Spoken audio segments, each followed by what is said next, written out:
ሰላሙ አለይኩም ወራህመቱላሂ ወበረካቱሁ። ሰላም ጤና ይስጥልኝ። ውድና የተከበራችሁ የቻናሌ ቤተሰቦች እንዲሁም ለመጀመሪያ ጊዜ ወደዚህ ቻናል የመጣችሁ እንኳን ደህና መጣችሁ እያልኩኝ ዛሬ ደግሞ በጣም ቀላልና በቀላል ግብአት የምንሰራው ፓስቲ አሰራር ነው ይዤላችሁ የመጣሁት። ቪዲዮን እስከ መጨረሻ ድረስ እንድትከታተሉ እየጋበዝኳችሁ ወደ ስራው እንገባለን።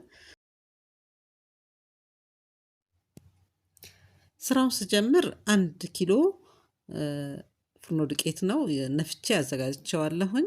እንዲህ ጎርጎድ ባለ እቃ ላይ ገልብጬ ከዛም 1 የሾርባ ማንኪያ ጨው ነው የጨመርኩት። በመቀጠል እቺ 1 እሽጓን እርሾ ወይንም ደግሞ 1 የሾርባ ማንኪያ ሙሉ እርሾ መጠቀም እንችላለን። ከዛም ከቅዝቃዜ ወጣ ያለ ውሃ ነው የምንጠቀመው። በጣም ሙቅ መሆን የለበትም፣ እንዲሁም ደግሞ ቀዝቃዛ መሆን የለበትም። ትንሽ ከቅዝቃዜ ወጣ ያለ ውሃ እንጠቀማለን። እንግዲህ 2 የውሃ ብርጭቆ ጨምሬ ሶስተኛውን ደግሞ እንደዚህ እያየሁኝ እየጨመርኩ ነው። ያው አጠቃላይ 3 የውሃ ብርጭቆ ጨምሬያለሁኝ። እያየን እንደ ዱቄታችን መጨመር እንችላለን። ያው ሁልጊዜም እንደምለው አንዳንድ ዱቄት ውሃ ያነሳል፣ አንዳንድ ዱቄት ደግሞ ውሃ ያነሳም። እንዲህ ደግሞ በእጃችን በደንብ ስናቦካው መጠኑን እናውቀዋለን። የሊጡ ይዘት በጣም ወፍራም መሆን የለበትም። ጠንካራ ሊጥ ሳይሆን እንደዚህ በእጃችን መምታት የምንችለው አይነት ሊጥ ነው መሆን ያለበት። ያቀረብኩትን ውሃ ሌላኛውን መልሼዋለሁኝ።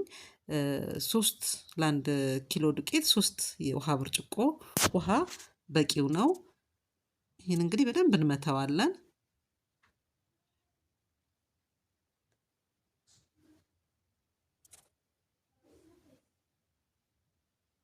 እንግዲህ በዚህ መልኩ በደንብ ከመታነው በኋላ የሊጡ ውፍረት ይህን ይመስላል።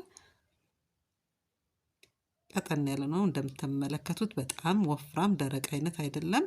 ከዛም ሸፍነን ትንሽ ኩፍ እስከሚል ድረስ ቢያንስ እስከ 20 ደቂቃ ያህል እንጠብቀዋለን።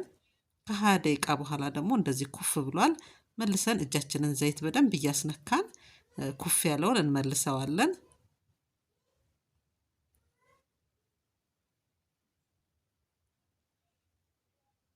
እጃችንን በዘይት በደንብ እያስነካን መልሰነው በተመሳሳይ እንደዚሁ ለ1 ለ3 ጊዜ እየደጋገምን ኩፍ ሲል መልሰን እንመልሰዋለን።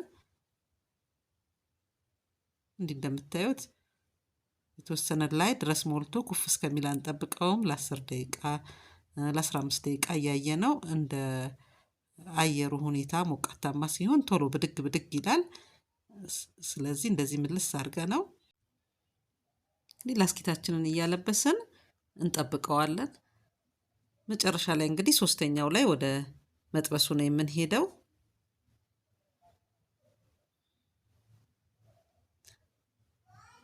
ከመጥበሳችን በፊት መጀመሪያ ሰፋ ባለ እቃ ላይ ሁሉንም ክብ ክብ እያደረግን እንደረድረዋለን።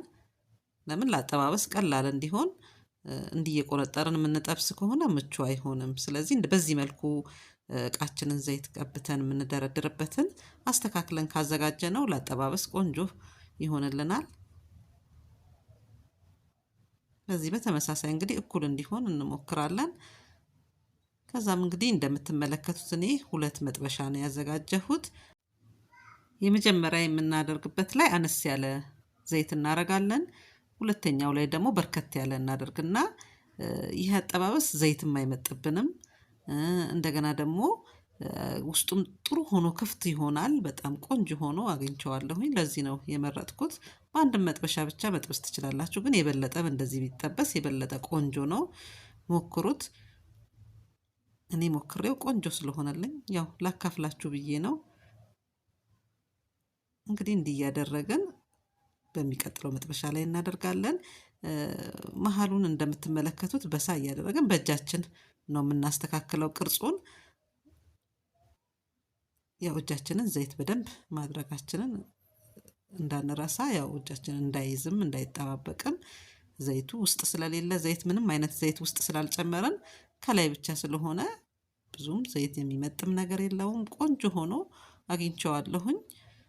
እንግዲህ በተመሳሳይ እንደዚህ ይሄን ይመስላል። እንግዲህ ሁሉንም ጠብሼ ጨርሻለሁኝ። ይህን ይመስላል። በጣም ቆንጆ ሆኖ ወጥቷል። ጣዕሙ ቆንጆ ነው። ሞክሩት፣ ትወዱታላችሁ። ሱካር ደቃቅ ሱካር ከፈለጋችሁ ከላይ መነስነስ ትችላላችሁ። እኔ ግን እንደዚህ ባዶና ማርም መጠቀም እንችላለን። በማርም በጣም ቆንጆ ነው። በፈለጋችሁ አማራጭ እንግዲህ መጠቀም ትችላላችሁ። ቆንጆ የመክሰስ አማራጭ ነው። ይህን ይመስላል እንግዲህ የዛሬ ቪዲዮዬ። ስራዬን ከወደዳችሁት ላይክ፣ ሼር ማድረጋችሁን አትርሱ። እንዲሁም ደግሞ ኮሜንታችሁን አስቀምጡልኝ። አዳዲሶች ደግሞ ከሆናችሁ ለመጀመሪያ ጊዜ የመጣችሁ ከሆነ ሰብስክራይብ በማድረግ ቤተሰብ ሁኑ ላለሁኝ። በቀጣይ ስራ እስክንገናኝ ድረስ ሰላም ሁኑልኝ።